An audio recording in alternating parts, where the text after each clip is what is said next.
I'm going to keep this short and sweet because you didn't come here to listen to me. But I do want to tell you a little bit about our author. And quite honestly, it's really hard to introduce Topaz because there is really so much to say. By the age of 23 and still a college student, Topaz Winters has founded a literary journal and a publishing house called Half Mystic that is creating this community of writers. And if there's any folks interested in sort of the connection of music and writers, it's focused on music. As well, she has published a chapbook, a hugely popular chapbook, and written 3 full-length collections of poetry. Most recently, Portrait of My Body as a Crime I Am Still Committing. Did I get it right? Yep. Yeah. It's a hard title to remember. And the most recent beautiful book, So Stranger. What I love about Topaz's work is quite honestly its fearlessness and its willingness to tackle subjects many people are afraid to write about, but which I think, desperately, desperately need to hear. Subjects such as chronic illness, mental illness, queer desire and homophobia, trauma and recovery, and what it means to be an immigrant and to find, to locate a home in this world. However, it's not only the impressive array of topics that her work tackles, but it's also Topaz's handling of these subjects. The writing is vivid and surprising, and the voice that we hear again and again throughout all these poems not only reveals, but also is one we can recognize ourselves within. And to me, that's what all good art is about. It's that it opens up to new ideas, but it also offers us a deeper understanding of ourselves. I don't know, that's kind of what I want when I go to art. Okay? So for me, I think it is not a surprise that her chapbook, Heaven or This, was downloaded over 30,000 times. That's a book of poetry, 30,000 times. That's rock star numbers. Nobody gets that in the poetry world. But I think it's that voice, those subjects, that willingness to risk. And it's why I feel so lucky and honored, Topaz, to have you with us today. So everyone, if you would, give us a big round of applause. Topaz Winters. Okay, I'm a little confused about the mic situation. Should I be using this, or are we? Okay, cool. I'm gonna move this guy then. Okay, thank you. Oh, okay. Beautiful. Can everyone hear me? Amazing. Suzanne, thank you for that beautiful introduction. That's so kind of you. And thank you all for being here tonight. I'm so grateful to be here and sharing this space with you. For those of you who maybe might not know me, my name is Topaz, and I'm from a country where no one ever leaves. I'm from a salvation in unlikely constancies. My people, you crouch. You memorize the sun beaming high in rafters. You trace it down, swallow it in your throats. I see you and your voices. The blurred glow when you speak. I see your sleep unwound by arson and afterbirth. My ears to the concrete like only she knows which suicides are real. You and I, my people, where we come from. We lick our wounds vacant, exhume sound to crown our gums. This is how it goes when we gift our bodies to a season. Our shame outliving our shadows, all the little madnesses that make us in the heat. I'm from anything but quiet, from death by deja vu, from long past midnight, mispronounced as memory. Where am I from? A flicked switch, a bad habit flushed into air, the rain so in awe of our knuckles. How many colors they can bruise in. Each time we leave our country, the years drag us back home, paint us in sweat what we left behind. You and I, my people, I think of you. I think of that involuntary gravity taut between the streetlights and the tilting. I leave, and I lose my grip on liquid. The night opens its jaws, births me into lightning. I'm from a country where no one ever leaves until the dry season hits. We scatter then, like raindrops broken under pressure. We know each other in the world only by our knuckles, tender and raw, skin split wide open, telling a story of everywhere and nowhere at once.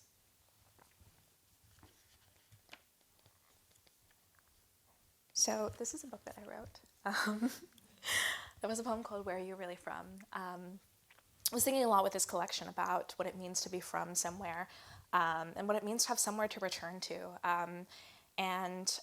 This collection is when I started writing when I came to the US for the first time, almost 4 years ago now. I'm from Singapore, and I had never actually been in the US before I came here. And I started thinking a lot about, as Suzanne kind of alluded to, I write a lot about the body, and I write about moving through the world in this really interesting, like weird corporeal body. And up until I got to the US, I never considered myself to be a minority. And then I stepped foot on US soil and realized that I was not, everyone didn't look like me anymore. And that was really new. And I was 19 when I first got to the US. And so this is like pretty late to come to this realization. And so a lot of this book is thinking about the relationships between bodies and countries, and between individuals and the countries that they come from, and also between individuals from different countries. So this is actually the title poem in the book, and I was thinking a lot about what it means to kind of be in a relationship where you represent more than just your body. This is called So Stranger. If your body is a country, open your mouth. Swallow down the drought and the distance, fold your limbs and follow them back to the light blinking against a Michigan afternoon where some blue-eyed girl you love is loving someone else. Her good heart irrepressible, strung of apple blossom, false cartography, sun-eating sky until that sky stops beating, stranger. You disappoint everything you touch. It's a special skill of yours, pollution, another word for progress. Once she kissed you and it felt like picking up exactly where you left off. Now you're ravaged into silhouettes. Her touch stings like quicklime. You yawned without thinking, and suddenly all this distance. God, you're tired. And God, you want to be wanted. And God fits perfectly in the space between her mouth and the American dream. So, stranger, what invented you is emptiness. How much of your love is a training exercise? Truth, you are, you exist, you immigrant soldier, never fell for anything in reach. Truth, when you tire of your rivers, daylight will always outsing her to your country, will always beat her to your doorstep, will be the first to witness you undressing from your failed miracle of a body, bones clicking away from skin, tendons all loosening, unwinding. Truth. She human. She exit. She scraped knee, efficient, even in wounding. This time, the apple trees bloom year-round, not just when it's convenient. The poem closes around you like a map, like a bodysuit. She breathes against you. You search for a zip.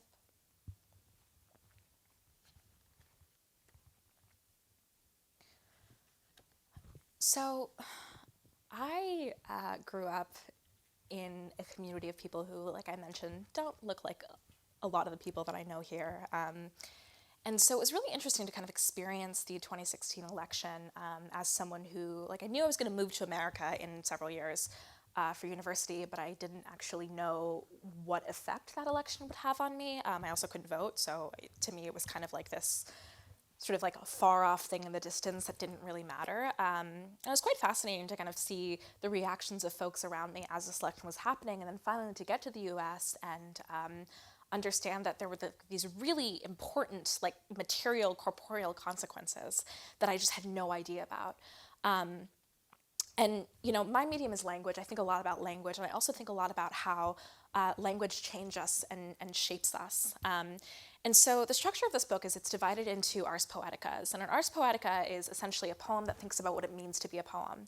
And so when I got to the US, and it was kind of like in the middle of this really interesting, odd, like, political time where there's a lot of shifting, and there was a lot of polarization, and there was a lot of language being weaponized for uses that I didn't really recognize. So I want to read you the second Ars Poetica in this book, which I think I was kind of born and brought up on these stories of the American dream. Then I got to America, and it turned out to be something very different than I had imagined. This is Ars Poetica 2, season finale of the American dream. We don't say, "How are you?" anymore, just, "You doing okay?" It's a good enough substitute. The answers are equally obvious, fine, thank you, and no, of course I'm not doing okay. No one is doing okay. The only ones doing okay are the ones who don't need to ask. At the grocery store, the black cashier searches my eyes before he hands back my change, tells me to take care. I've never seen this man in my life, and still, I know he will stay up tonight wondering if I got home safe. These days, every letter I write to my girlfriend ends not with I love you, but with I'm so glad we are both alive. I don't say goodbye to people anymore. I'm saving up my goodbyes for something that feels more and more inevitable. I want to be ready when it comes for me. In some lights, these consonants look foreign, torn, but I will not allow them any name less than manifesto. Make no mistake. This is not a story about hatred. It is a story about fury.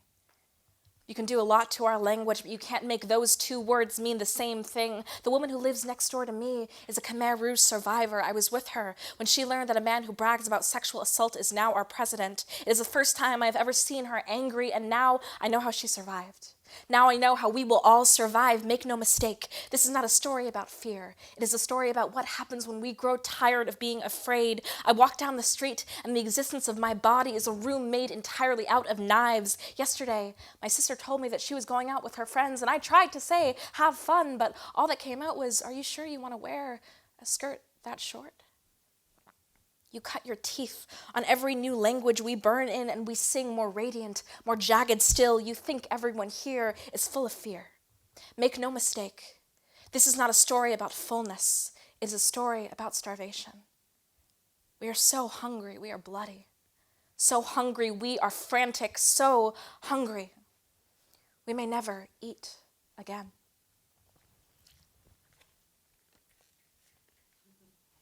Thank you, Brent. We'll feel like clap and stuff. It's like not. Yay.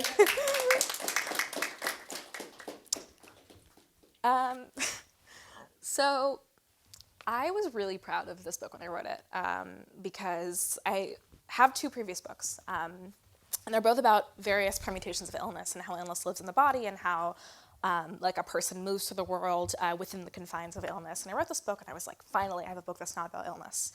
I was just like so proud of myself. I was like, I'm branching out. I'm like becoming a better artist. I'm exploring more of myself. And then I sent this book to my editor. And actually what happened was I sent this book to my publisher, and my publisher assigned me this editor, and I was really stressed out because this editor was like one of my heroes and like one of my favorite writers. And so I was like, oh my God, what if he hates the book? And he took like 2 weeks to come back. So I was like really stressed out about it. And I was like, anxious the entirety of these 2 weeks thinking like, oh my God, what if he hates the book? And he came back and he said, hey, can we get on a phone call and talk about your book? And I was like, here we go. And we got on this phone call and he says, it's a good book. I'm like, hell yeah. He's like, I think it's trying to be a book about illness. And I just thought like you could have said anything other than that, and I would have agreed with you. But because you said this was a book about illness, I was like, absolutely not. No, I'm sorry. Like this is my non-illness book. I was really like proud of like creating this new thing. And we kind of argued about this for a few minutes, and he finally said, I don't think this is actually a book about your illness. I think it's a book about intergenerational illness and familial illness and how illness gets passed down and how illness like becomes its own heirloom. And I got off the phone and I started writing, and this is the poem that I wrote. It's called Relapse. America says, I'm disappointed in you, and I say, join the damn club. I pick up the phone mostly because it's raining, and my father says, how come you never call me anymore? And I say, how come you never take your meds? Which we both know is avoiding the question. But at least the next morning, my mother tells me he has taken his meds. America says, I expected better of you, and I say, great, that makes one of us. My father and I don't fight over the phone, which means we don't talk over the phone. Apparently, the parenting books say it's supposed to get better when the kid moves out, and I am nothing if not a rule breaker. My father says you can be anything you want, but you can't expect to live off it. America says you can be anything you want, but you can't expect to live. My father is an immigrant, which means he walked into America's mouth, not out of it. I'm a daughter, which means every drop of rain on my head is saliva from an animal only as hungry as it is hopeful. And Why else am I here, really, except to keep my father from relapse? To keep his body awake from 4 oceans away? America says you are full of wasted potential, and I say, at least I take my meds every day. My father says, I miss you. Call me back. And I say, not every sickness is hereditary, but more than you might think. I'm told it was raining when I was born, but when I try to imagine it, I can only see teeth. An animal groaning in its sleep, jaws wet and closed. Unswallowed pills, the September sky weak with distance. I was born in America. I'll remember it into reality. I imagine I was born perfectly healthy. I imagine my father told me that he loved me. And for once in my life, I imagine I believed him.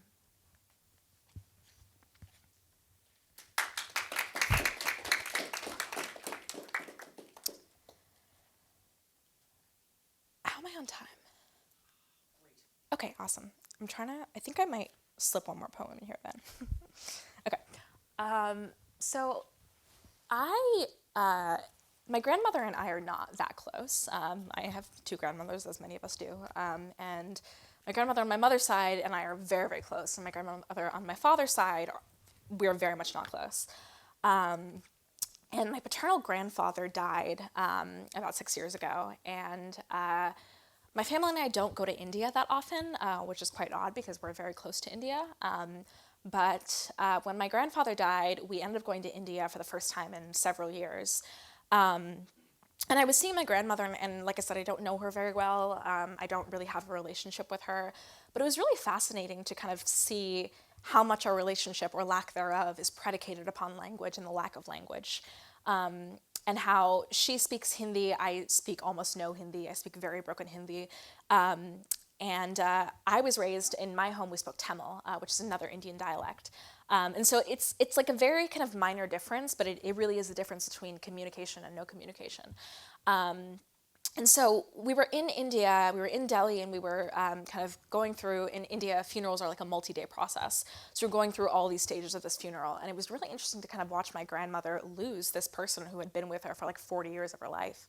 And really like the language in which she grieved was not a language that I knew. And that was like really devastating to me because I think that even when we don't connect kind of on a day-to-day level, I do want to be there for my family in the moments where it matters, and it felt like I couldn't be there in that moment. And then I started thinking, like, what about grief transcends language? And I started thinking, if the language for grief is not Hindi, and if it's not English, what is it? And I thought, okay, I think the language for grief is the body. And this is a poem I wrote about that. This is Ars Poetica 3, This Must Be the Place. Of all the languages to scream in, my favorite is the brown body. Raw sugar skin buckling, washboard rough, threaded in a needle's dark, dark eye at the temple. My grandmother speaks wild animals, speaks fire and rolling seascape, third resurrection shredded, stripped hungry for 6 years after her husband's death. Saltwater caressing her lungs to execution, you could unkill a woman with the length of fabric in her sari. Brown body with stomach to ground, with birth as disaster, with cow god in the sky frowning down on our one-night joy, pregnant with ghee and honey. Have we too lived in the walls of an atlas? Have we inherited our parents' shame, our children's joy like oxygen, or fingers mid-snap? Meanwhile, my grandmother spins a peace offering in blood, scrapes dirt from skin, skin from dirt, chants, do you love me? Do you love me now? Meanwhile, brown body, bottom of ocean, brown body says namaste, means hello bone marrow, means everything it says, means revolving door, synonym for leaving. Brown body sees everything, hears nothing. If the poem is the sister of the map, my grandmother shines at the temple, dances to death, says everything I have, I gave to my language. And now she won't even let me in out of the heat.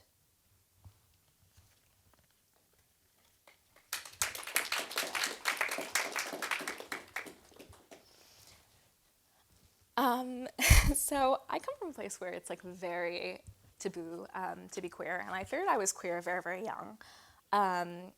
We actually had a really big milestone about a month ago now where up until a month ago, Singapore was the only country, or I should say the only first world country left by, I think, UNESCO's definition, where queerness was both legally not allowed and also socially taboo. And that's a little crazy if you think about it.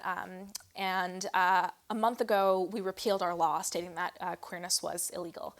And that was huge. And I wished that that had come earlier in my youth. And I also wish that we believed that that was just the starting point, because we have so much more to do and so much farther to grow than that. But I remember when I was younger, kind of sneaking around and kind of hiding my queerness and hiding the person that I really was and the person that I was growing into and the people I was beginning to love from my family and from people who I did love. And that was kind of awful. It was also kind of the most beautiful thing, because I think that when you're in love, especially when you're young, you create this world for yourself. And sometimes when you're queer, that world has to be in hiding. And if you kind of open the hatch on that world, it loses everything that makes it magical. And so I've been thinking a lot about how queerness can be all the more beautiful because it is hidden, and it shouldn't have to be, but it is anyway. And that kind of dichotomy is something that really fascinates me, of thinking about we shouldn't have to hide, and yet the possibilities that we make for ourselves when we do are so gorgeous. This is a poem called That Summer. I wrote the same poem over and over.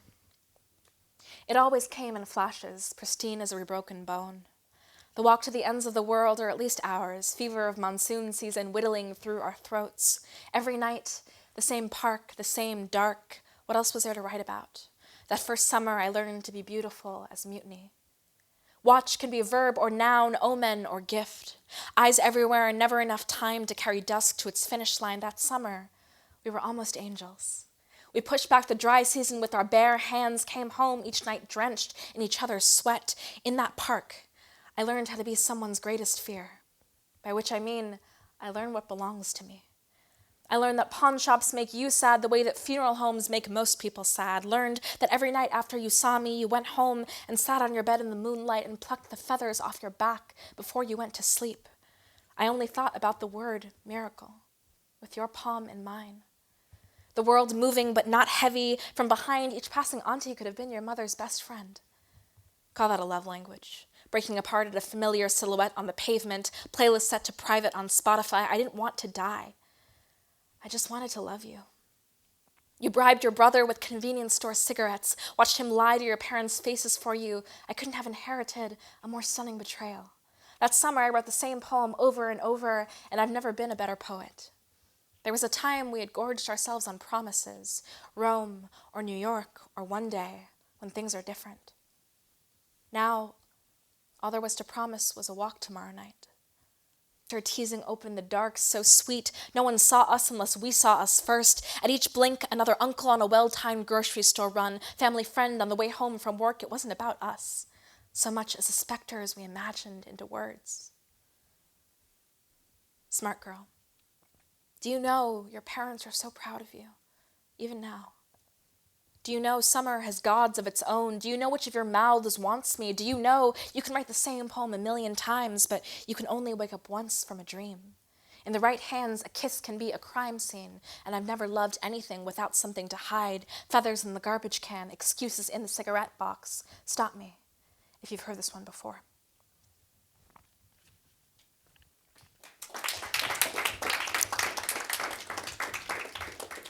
So at this point in the show, I like to give you guys a choice. So we're going to do a show of hands, and please listen to both options before you raise your hands. So I have 2 poems that I want to share with you. The first one is an OCD poem, and the second one is a daddy issues poem. So can I have a show of hands for OCD poem? Okay, sick. Now this is the part where I try to do math. Okay, daddy issues poem. Okay, that was pretty clear. Okay, cool. I put off writing this book for a really long time because it is about my dad in many ways. It's about my whole family, but especially about my dad. And my dad and I have never had a good relationship, and that was always really shameful to me. And that was always something that I never thought we were allowed to talk about. And I didn't talk about it or write about it for a really long time. But there kind of came a point where I couldn't not write about it. And then there came a point where not publishing it felt like I was being untruthful. And clicking publish or clicking submit on some of these poems is the hardest thing I've ever done. And also the most important thing I've ever done, both for myself and for my family. This is one of those poems. It's called Ship. Imagine writing a father without writing a drowning. For the longest time, I recoiled when he touched me, my body weighed down by that cureless mercy of looking away. My glasses are smudged with the things we've agreed never to say. The bottom of my purse is scarred with his cologne. This part hurts to write, which is probably why I don't. Never mind. Let's reduce it to facts. In the photos, I am his spitting image, not the other way around. My mother says you argue because you are so alike, and I am too young to be this lonely around the person who loves me most. Maybe that is the truest gift he will ever give me. Half the answers to the questions he asks are, it's better if you don't know, and maybe that is the truest gift I will ever give him. We're screaming at each other over the phone again. This must be an heirloom too, right? How I hang up and flinch when my lover touches me next. My mother says when you don't pick up his calls, you are grieving for a thing you still have, and I guess what I'm trying to say is no one ever told me there was another way to grieve.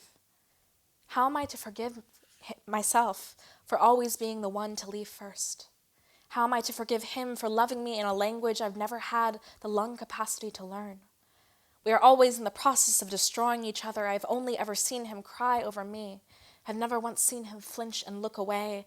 When I swallow the sea, he wakes up gasping, and I am sure of nothing except that I'm sorry. I'm sorry. I'm still sorry.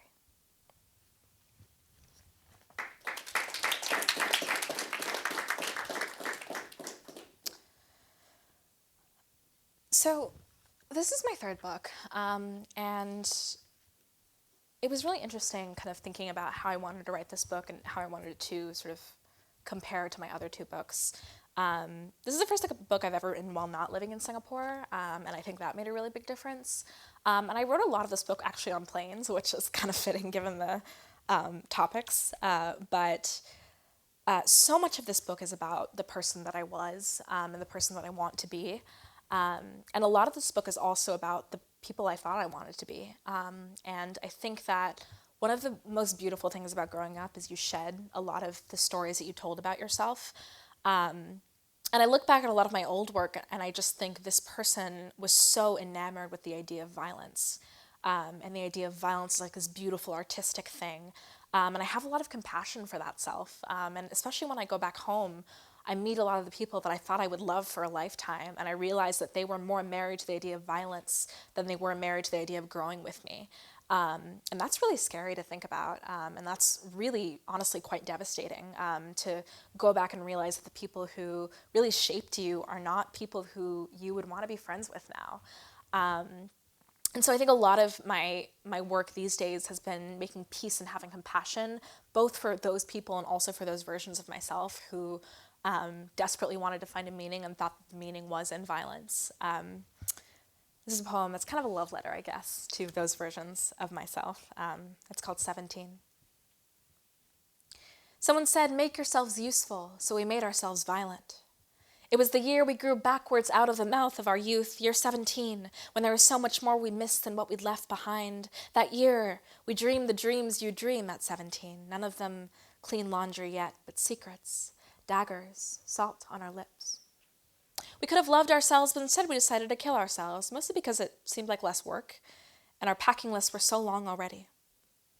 We didn't pray, but we drank our coffee out of the same mugs every morning, which we decided was almost the same thing. Besides, weren't our bodies the least urgent parts of us? We were 17. We had seen little enough blood to still think it terribly romantic. You were there at the gate, which comes from the word mouth. Couldn't even look me in the eye when my flight number was called. Come on, I said. I'm in love with you. I'm not just killing time. But what was love except for hunger on that 17th year when I'd never been anything other than mature for my age? You found yourself a meaning and pocketed it like a false passport. We were 17 and we knew all our city's hiding spots, knew all the ways to wake the water in the air, knew everything except how to love this place where we began. One time I was 17 and I could see the things I'd destroyed with my hands, could see the echo of them shiftless. One time I was 17 and I knew every hiding spot in my city, knew how to imagine all its unimaginable parts. Years and taxes later, we would run into each other again in that same airport terminal, and you would look me up and down and say, wow, you really did change your life, didn't you? I was so far from everything I wanted to be the moment I finally made up my mind to get better.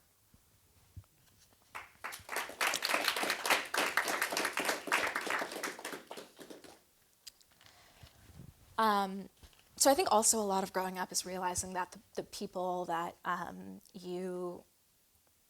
essentially the people who raised you, both literally and also emotionally, are not the people who you thought they were. And I think a lot of, for me, what that entailed was just moving very, very far away from home, as far as I could possibly get.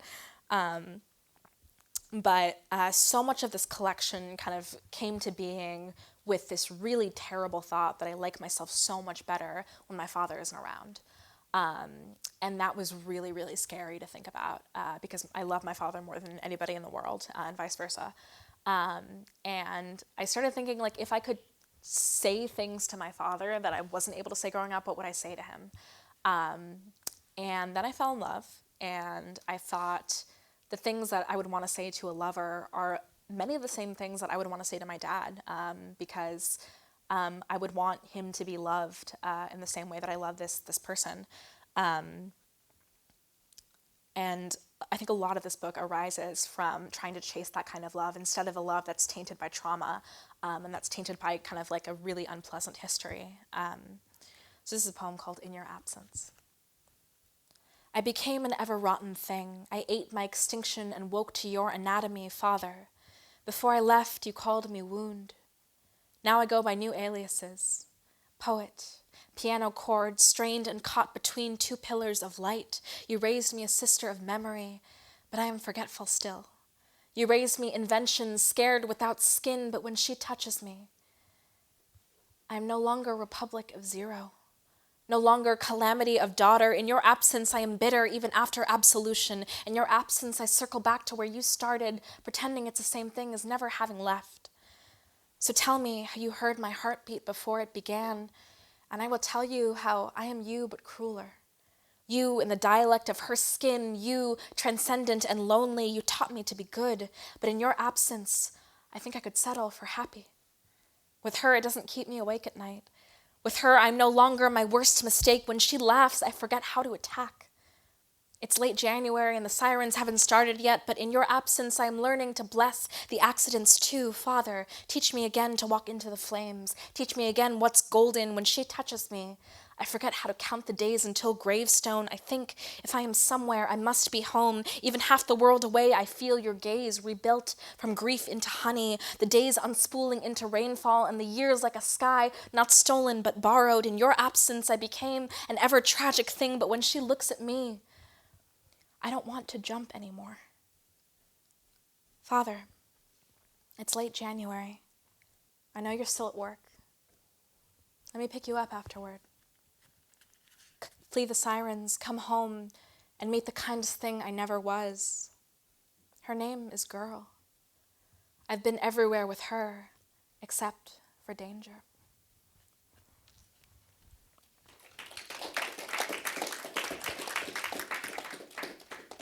How are y'all feeling? That was a lot of depressing poems in a row. Hope we're all hanging in there. Thanks for hanging out with me tonight. I'm gonna take a break from the depressing poems. I do write happy poems sometimes. So like I said, my grandmother on my mother's side and I are very, very close. And so much of this book is about lineage and kind of what is passed down through generations. And it didn't really feel right to close the book without including a few poems about my grandmother, who is one of my greatest influences. And I just kept thinking about how grandmothers have this really like beautiful and also irritating way of like seeing through all the bullshit.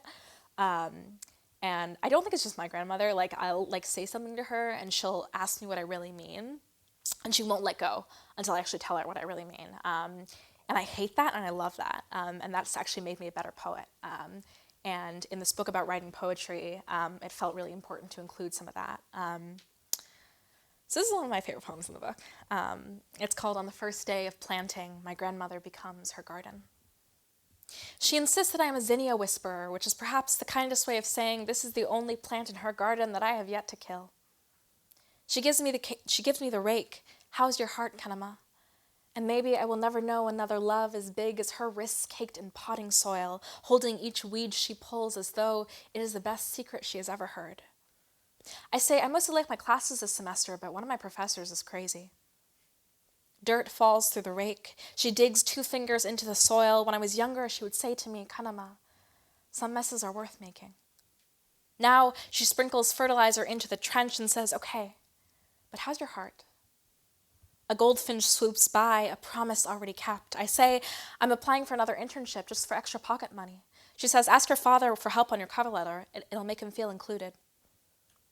I remember her singing to me as a child. Remember that when I stopped playing the piano, she was the only one in my family who never asked why. So how's your heart, she says, and pours marigold seeds into the palm of her hand, lemon balm into mine. I say, I've been running more now that it's warmer. Last week I beat my personal record. She says, good for you, and what about your heart? A cardinal perches on the mailbox. She covers her seeds in soil, then raises a watering can and baptizes the ground. Her national flower is spring. I say, I want to try making your rasmalai recipe. And she puts down the watering can, looks me in the eye. The sun is up and I feel cold anyway. Dahlia seeds in the soil, catnip and tomatoes, a bird somewhere I can't see, belting its cares away. Kanama, she says.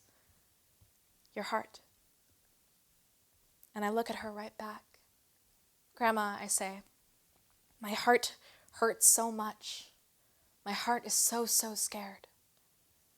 There's something there about spaciousness, DNA, something about what could be instead of what is, something about how gold and ghost might be the same word if looked at from afar. When she rises with dirt-stained knees, I think she's going to hug me, but instead, come inside, Kanama, she says. We forgot the zinnia seeds, and you know they'll only bloom for you.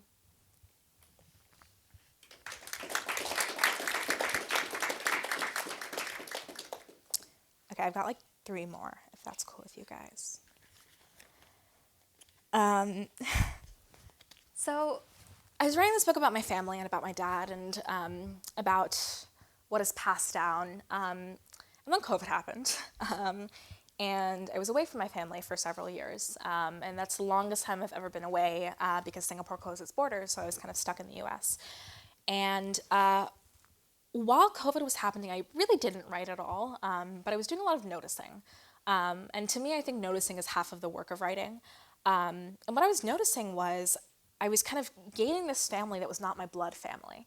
And I think that, especially as someone who moved here knowing no one, that was kind of a shock to me to realize that these people that I'd known for kind of less than a year took me in and kept me in their homes and really reached out to me as though they were my family.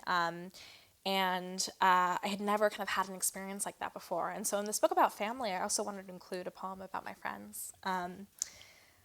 This is called No Accident. My favorite poet is change. There was a hurricane before I was born, I think. Or maybe it was just my grandmother calling me to earth. No matter. Name it myth for now. Teach your grandmother how to use the voice memos on her phone. Don't write it down yet. Just listen. I had a history once, but I traded it for New Jersey's only good roti prata. A tearing sound and sudden rain, name it myth. I loved this language once, before I knew any better. So I failed the test, chose my people instead. I was full of good prata, mango pickle. It was late in this time zone. I think there was a hurricane, but maybe it was just my friends telling me to hurry up and get in the car before the food gets cold. I've been jet-lagged from birth, mistaken into orbit, loved on both sides of the Atlantic. Car windows rolled down, 3 languages on the radio were foreign enough tonight that nothing could possibly stop us, American enough that nothing dares to try. That's how you know you're home. In the background of your grandmother's voice memo, you know every raindrop by its name. Someone standing in the street behind you yells, "Despair," and you're too busy laughing to even turn around.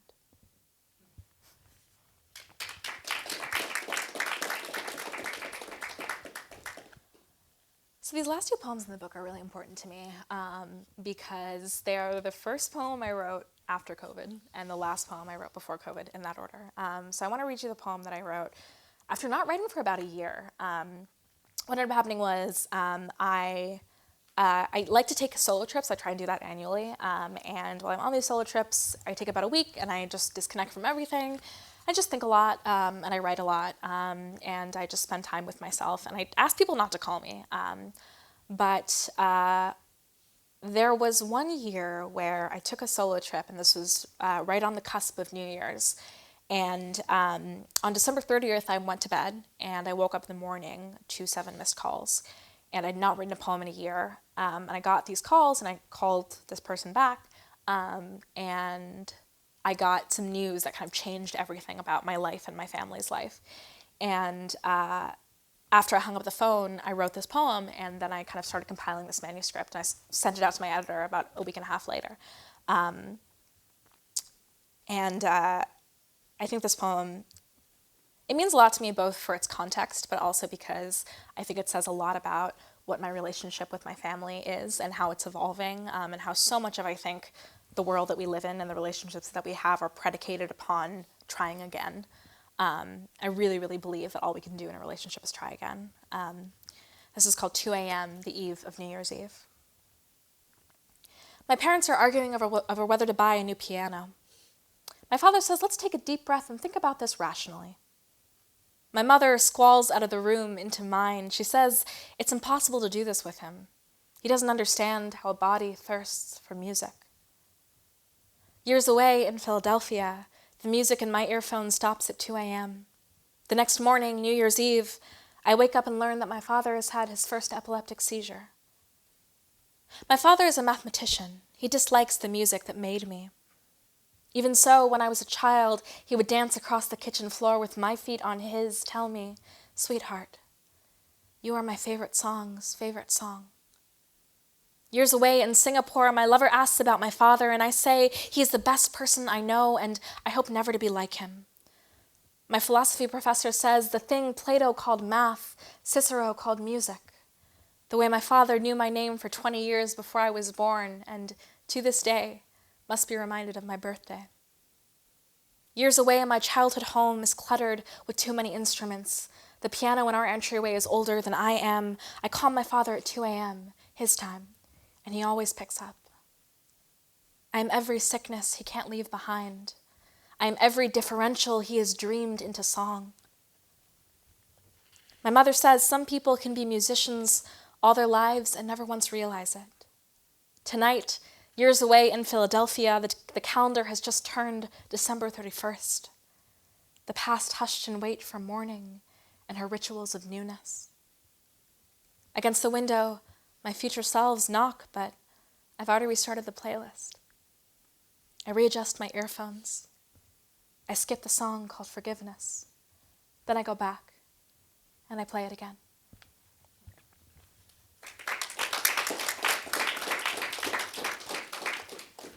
So I've got one more, and then I want to answer some questions if you guys have any. Let's just chat, and we'll go sign some books. Thank you for being such a wonderful audience. This has been such a pleasure. This is the poem that I wrote right before COVID hit. Reading it now, it feels very prescient. But so much of this book is about acts of departure and acts of arrival and what it means to be kind of in those in-between spaces. And this final poem is about what it means to feel like you've arrived, or at least be in the process of arriving. It's called Notes on Arrival. That night you opened your mouth to say it and only dust came out. So you improvised. Instead of saying it, you coughed and out came pennies. Instead of opening your mouth, you opened the window to let the rain in. The bed was already packed, so you slept on the floor, even though it was damp. You made a home out of the chests of minor gods, and when you inhaled, you tasted envy. The world was ablaze, so you opened your good wine without any occasion. You missed your plane and you adored all the noise. Everyone in your introductory calculus class wanted you to be safe. You caught a cold, but you did not apologize. Your father kept calling, but you did not apologize. You lied yourself awake. When your lover opened your door, all he found inside were cardboard boxes. You undressed electricity out of its copper. You counted backwards from 10,000 because your psychiatrist said it might help. You only got to 5,000, but it didn't help. So you improvised, you learned a fourth language, a new number system, and you counted the rest of the way down. You bought a new plane ticket. You finished your good wine and you bought new wine. You baked bread. You practiced every city you'd ever left. When you told him, I'm in love with someone else, he didn't stop texting you. And when you told him, please stop texting me, he didn't stop texting you. So you improvised. You blocked his number. You found a guitar on a sidewalk and you took it home. You apologized for the first time in years, and for the first time in years, you received forgiveness. You bought pink hair dye and you put it in your carry-on. You threw the cardboard boxes out the window when you finally walked off the plane. It was 22 years late, and you were bowed beneath the weight of all you'd survived. Your father on the tarmac barely recognized you, but still he looked that stranger in the eye. He welcomed her, as if the emergency were over, as if home were a nickname for the first day of both their lives. Thank you, friends.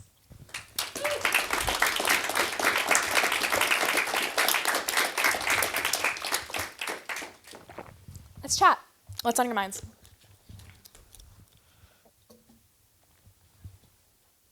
Please don't leave me standing here awkwardly. Anyone have any questions for Topaz?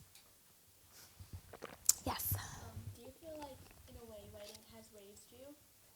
Oh, I love that question. I'll just repeat it for the group. The question was, do you feel like writing has raised you? I definitely think so. In many ways, I think writing was my first teacher, and writing has always been kind of this constant guide throughout my life. I can't imagine my life without being a writer, and without kind of having that as part of my identity. And I also think that so much of like the stuff that I've gone through, I don't think I would have survived had I not written it down. And I'm always cognizant of that writing is as much a form of survival as anything else.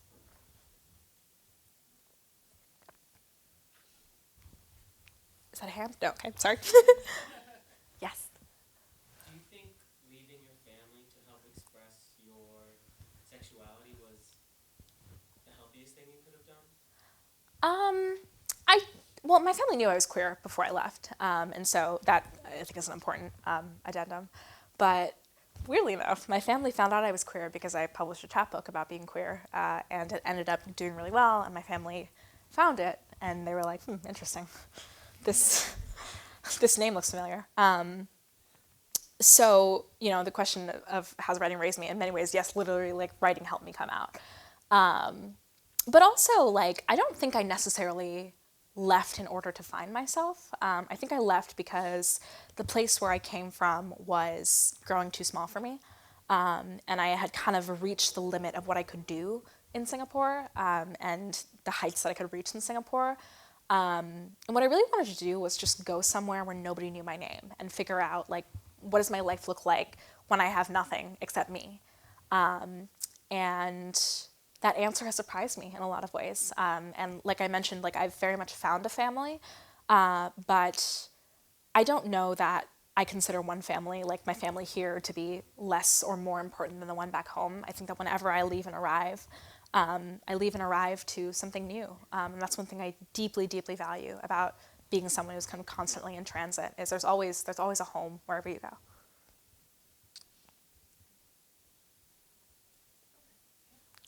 Hi.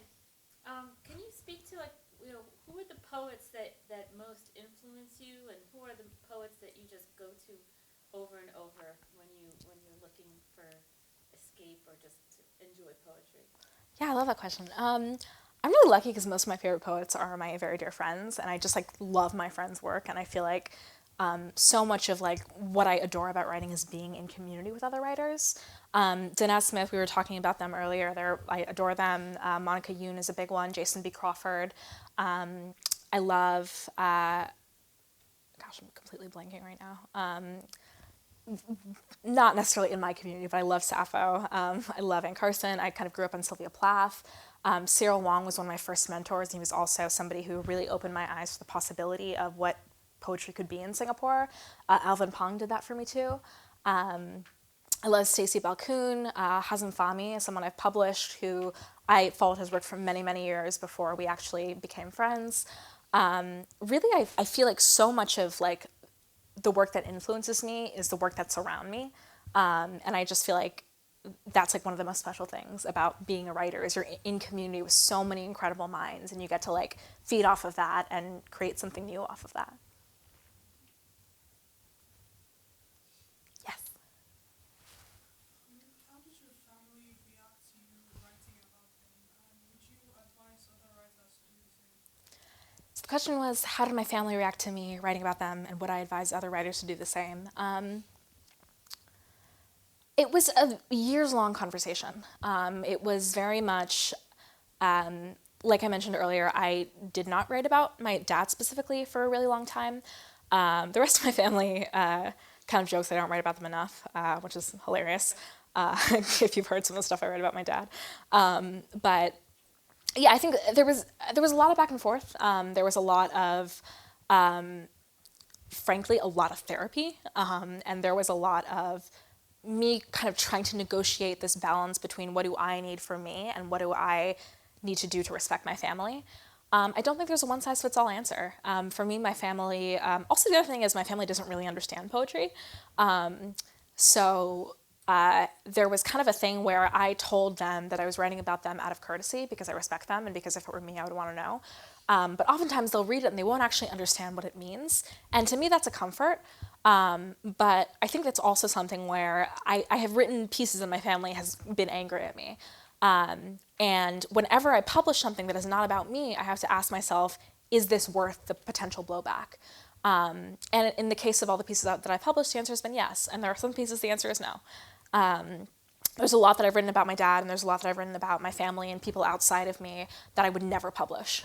Writing it was enough for me, but sometimes I need the work to be in the world, and when the work is in the world, it doesn't belong to me anymore. And so I do have to kind of figure out like what that means for the people who it is actually about. And so I think communication is kind of the big thing that has helped me a lot.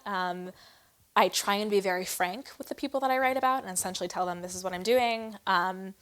You might like it, you might not like it, but this is what I'm doing. And we go from there. I don't think that there is a one-size-fits-all answer. I think that it is every single day it's a negotiation. Even like not just like you decide and you're done. With every poem you write, with every kind of step you take, there's a question of how much is this worth it?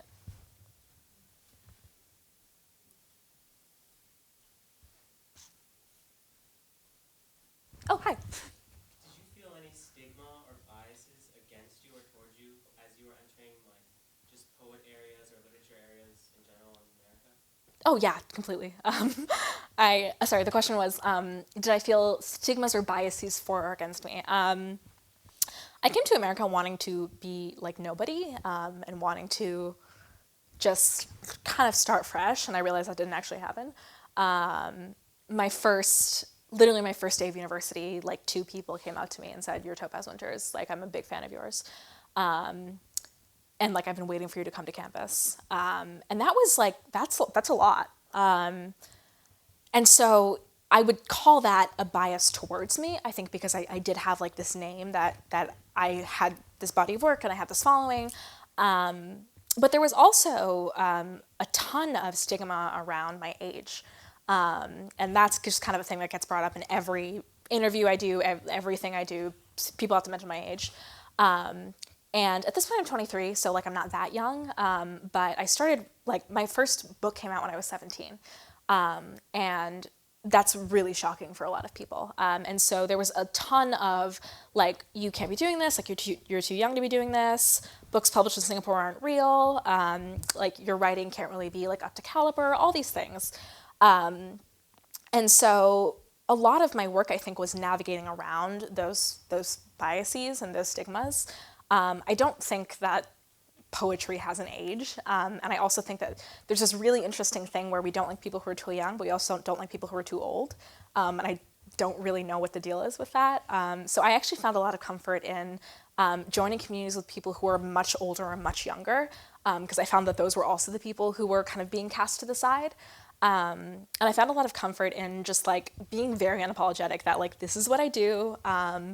Like I know like how young I am. I'm aware of that, and I also don't really care. And what I have found is if someone actually cares about the work, they'll look at the work and they won't look at the bio or the age or the number or the name. And that's what I'm looking for, is people who see the work. Yes. Can you say that louder, please? That's a great question. So the question was, what originally motivated me to share my writing? A combination of things, I think. I've been writing for as long as I can remember, but I started really like kind of seriously sharing my writing when I was about 13. And I really started doing that, I think, because I was curious about like what I could find. Because, you know, when I was growing up, they didn't really have any writing communities. And I felt like I was really like sorely lacking that. And so I started this blog where I would like post a thing every day, like a poem or a story or something every day. And I just wanted to see who I could find. And I ended up meeting a lot of amazing people through that. And then once that started sort of snowballing, I discovered kind of more like literary magazines. I started my own publishing house. And from there, a lot of the motivation was making a platform for others. And so I think that it started off with curiosity and trying to find the community, and then it kind of shifted into trying to make a community. And that, like, to me, that's kind of like where it stayed. I think a lot of my work is centered around building spaces for people who don't feel like they have a space in poetry. And a lot of my personal work is centered around that, but also my advocacy work is centered around that. And for me, at least, my advocacy work with publishing comes first. And so I think that writing is really important to me, but community is more important to me than writing is. And so I try and lead with that as much as I possibly can.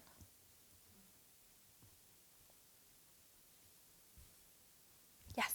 Hi. I think I've noticed that you probably have a lot of inspiration from music. Is it something you consciously, try and put into your poetry, or is it like something you just let sort of build up, if you know what I mean? Yeah. So the question was about music, and whether I consciously put music into my poetry or whether I let it kind of flow naturally. So I'm a musician. I was raised as a musician. That was kind of my background and my training. I only started writing kind of seriously as a secondary thing to music, and then eventually I stopped playing music, and so writing became the main thing. But I always think of a poem in terms of a song. I really believe that poetry and song are like twin sisters. I think that they are so intrinsically entwined. And so I feel like it doesn't make sense to me to have a poem that is not at all influenced by song. So I don't think it's necessarily a conscious choice or a conscious kind of like thing that I try and put into all of my work, so much as it is a part of me that can't help but come through in my work, that is like so important to just like who I am as a human being, so that it shows up in everything that I do, writing or not.